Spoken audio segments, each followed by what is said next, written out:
There was 20,000 sexual assaults estimated by the DOD, and this is the number that were convicted of any. 156 last year, 265 for the year before, and 203 the year before. So very few are convicted out of an estimate of 20,000. So there's a scourge of sexual violence in the military. And despite the promises of every Secretary of Defense since Dick Cheney that there's zero tolerance of sexual assault, the last estimated number of cases was 20,000. And among those 20,000, only approximately 250 ended in conviction. And they are recommending all offenses come out, all serious crimes should come out of the chain of command. Wow. So it's important. And our solution is one that's been recommended by military experts, by survivors, and supported by veterans organizations.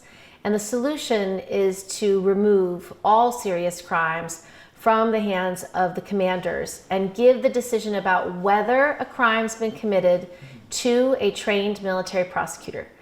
Board here, if you want to just. So, racial disparities in the military justice system, findings of substantial and persistent racial disparities within the United States military. So this is the Protect Our Defender study, racial disparities in the military justice system. This is where they have findings of and it's not surprising. If you look at the higher ranks, the most senior members of our military are largely white and largely male.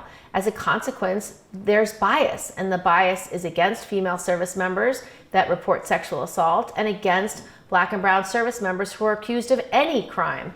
And so we believe to create justice for everyone, one justice system is to draw a bright line at serious crimes. You can carve out uniquely military crimes like going AWOL, and the commander can retain those. But anything that has more than a year sentence should be given to trained military prosecutors for both plaintiffs' rights and defendants' rights. You can go Wi-Fi, you can, hell, you don't need to show up, you're already, all right? You understand what everybody's going through, all right? Everyone goes through something. Oh, okay, so cool. Yeah, that's cool.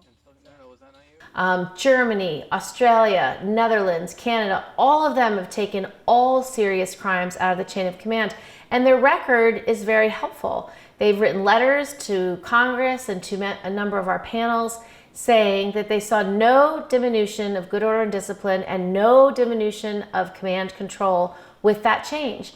They said in some instances, commanders barely noticed it. And I guess the last answer to this issue is that it's going to affect very few commanders. Only 3% of commanders today have the right to make a general court-martial decision. And so for 97% of commanders, nothing about their jobs changes, nothing.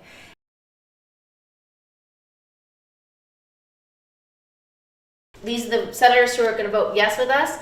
These are the ones who will vote with us but aren't co-sponsors. And the no's, we don't have the no's down because we haven't given up on them yet. So I think the fact that we have 66 co-sponsors in the Senate is extremely meaningful. To have 20 Republicans support this reform along with almost every Democrat is significant.